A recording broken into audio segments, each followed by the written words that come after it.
Good evening and welcome to this Wednesday's installment of Prime Time News. I'm Selima Shimwe-Feleni. Leading tonight's bulletin, Prime Minister Sarah Kuongera-Amadira on Tuesday appointed and reappointed members of the Public Service Commission to serve for a period of 5 years. Kuongera-Amadira on Tuesday motivated the appointments and reappointments in the National Assembly, saying President Hage Geingob has nominated the specific individuals to serve for a 5-year period. I rise to motivate the nomination by His Excellency the President for appointment and reappointment of members to the Public Service Commission in terms of Chapter 13, Article 112, Sub 3 of the Constitution of the Republic of Namibia. The following persons are being proposed for appointment: Ms. Batseba Kashiwongwa to be reappointed, Mr. Gerson Kamatuka and Mr. Salman Jacobs for appointment. Ms. Kashiwongwa has been a member of the Public Service Commission since February 2016. Her experience and knowledge of the public service would provide continuity in the work of the Public Service Commission. Mr. Gerson Kamatuka and Mr. Salman Jacobs both possess appropriate academic qualifications and experience in the public and private sectors, respectively, where they held senior managerial positions as indicated in their CVs, which were distributed previously. In terms of Article 112, Sub 3 of the Namibian Constitution, read together with Section 2, Sub 2 of the Public Service Commission Act of 1990, the Public Service Commission shall consist of a chairperson and no fewer than 3 and no more than 6 other persons nominated by the President and appointed by the National Assembly by resolution. Currently, the Public Service Commission consists of the following members: Mr. Marcus Kampungu, Chairperson, Dr. Nashilongo Shivute, and Ms. Florence Munyangano. Residents of Dordabes want recommendations by the Presidential Commission of Inquiry into Ancestral Land Rights and Restitution implemented urgently. The Commission's report on ancestral land rights and restitution identifies matters which warrant urgent and immediate government intervention, with Dordabes being one of the areas mentioned in the report for intervention. The settlement is situated about 90 kilometers outside the capital and forms part of the Windhoek rural constituency. Some of the report's recommendations are that there is a need to create communal land areas for traditional communities which lost ancestral land during the colonial era and continue to find themselves landless in the post-colonial political dispensation. The expansion and development of overcrowded communal areas and group resettlement farms and communities which have lost ancestral land have led to overcrowded settlement and villages, resulting in residents struggling for survival, it said. Speaking during a peaceful demonstration held at the farm recently, Dordabes Community Development Committee Chairperson Albertus Roy said the community welcomes the recommendations made by the Commission, but the government must heed to the recommendations such as addressing overcrowding as a matter of urgency. He said the people of Dordabes are tired and are running out of patience. We have waited for 31 years for our crisis to be addressed by our government and have waited patiently. We plead with our leaders to give us satisfactory and concrete response on our plight by 15th March 2021. If government leaders don't come to us to find a common solution for our crisis, we will have to consider other options to draw their attention and to demonstrate the seriousness of the misery within which we are. When the report was released, Prime Minister Sarah Kuongera-Amadira said it has been distributed to members of the high-level committee tasked with assisting government in the coordination of the implementation of resolutions from the Second Land Conference and will be discussed this month. Josephine Simeon, Nampi News. Popular Democratic Movement PDM lawmaker Kazeongere Sheondu says the purported ownership of Combat by politically connected businessman Knowledge Kati cannot continue unchallenged. Sheundo said this when submitting his motion in the National Assembly on Tuesday. The people of Combat have been deserted by government. They have been the subject of grave humiliation, degradation and exploitation for almost 20 years now. The rich and the powerful, led by businessmen Knowledge Kati and friends from the multinational mining firms, are committing great injustices against the people of Combat. Through this all, government has turned a blind eye to the cries of the people of Combat. What is happening in Combat is unacceptable. It is exploitation of the highest form and almost resembles the dark days of apartheid. What is going on in Combat must not be allowed to take place in our modern day democratic dispensation. It is clear that the problem of the people of Combat started when Mr.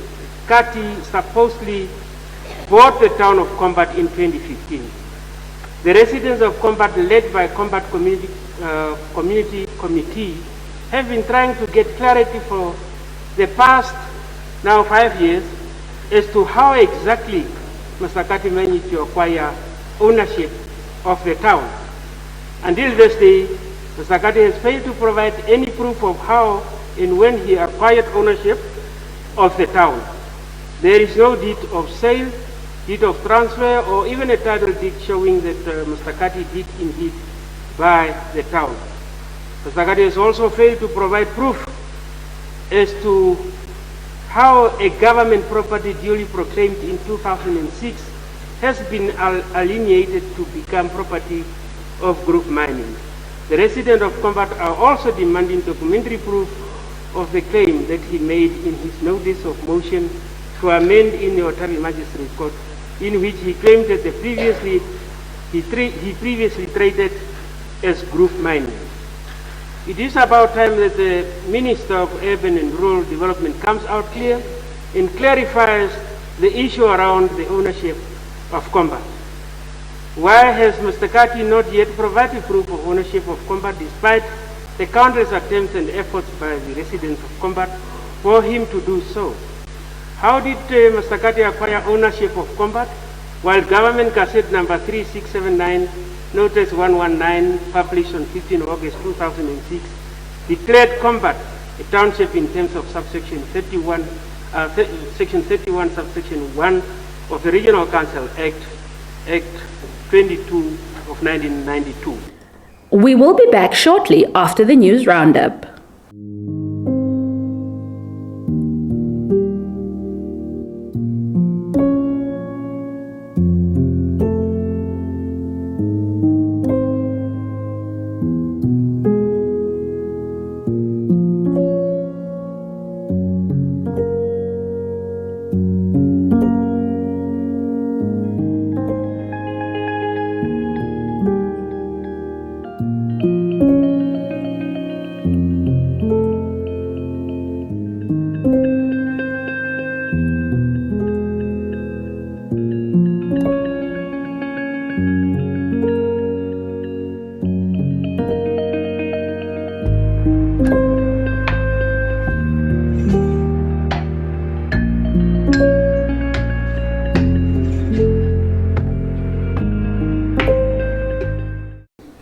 Welcome back. The city of Windhoek on Tuesday announced that it has settled its debt of 268 million Namibian dollars with NamPower. Windhoek Mayor Job Amupanda at a media briefing said the city of Windhoek has on several occasions informed residents and stakeholders about the state of the cash flow, and a shortage of cash flow in the past has resulted in the city owing the national power utility 268 million Namibian dollars as of 27 January 2020.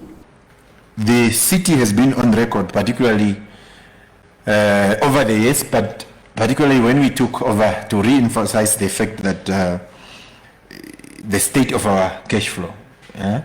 It is $6 billion budget, but the cash flow has always been a problem. I think it's common common cause and common understanding that the shortage of this cash flow and people who are not paying and taking responsibilities. As a result, the city ended up owing NamPower 268 million as of the 27th of January 2020. At one point, it was even at 500 million in terms of how much we owed NamPower. So we then made our commitment, an arrangement, the city made an arrangement with NamPower to be able to pay what we owe. We want to announce and confirm to everybody that as of today, the city of Windhoek does not owe any cent to NamPower. Our balance with NamPower stands at zero.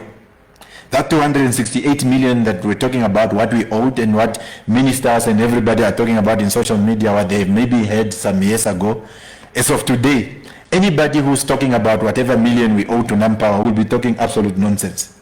We don't owe NamPower anything. We've settled our bills because of that aggressive efforts that we are doing to recover. It's very clear.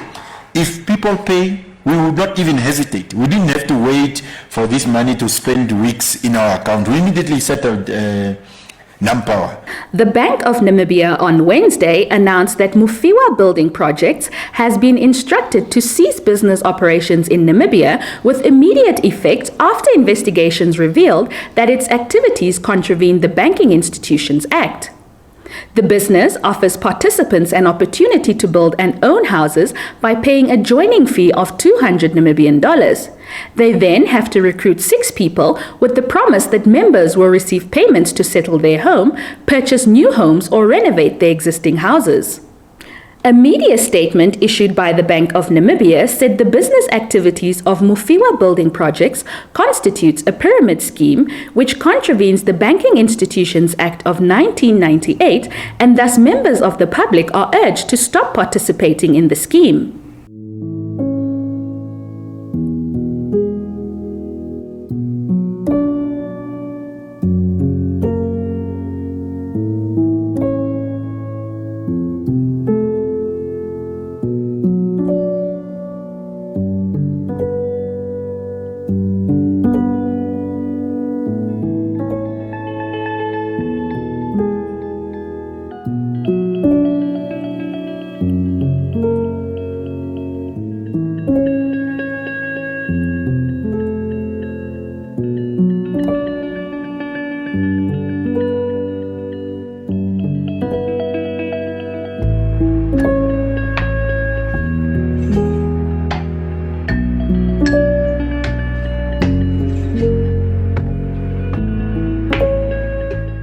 And in our sports news tonight, the Namibia Sports Commission has called on athletes in different sports codes and administrators who want to pursue careers in the field of sport to apply for assistance from the Namibia Student Financial Assistance Fund through the Commission. The financial assistance is made possible through a memorandum of understanding between the Namibia Sports Commission and the Namibia Students Financial Assistance Fund to allocate loans to athletes who demonstrate the potential at national, regional, continental, and international sporting competitions. Speaking during a media conference on Tuesday, Namibia Sports Commission Development Officer Salome Iyambo said the applications are open to those who want to pursue careers in the fields of sports nutrition, sports data analytics, high-performance sports management, sports marketing management, hospitality, leisure, and sports management. The deadline for application is 16 March 2021. We will return after the sports roundup.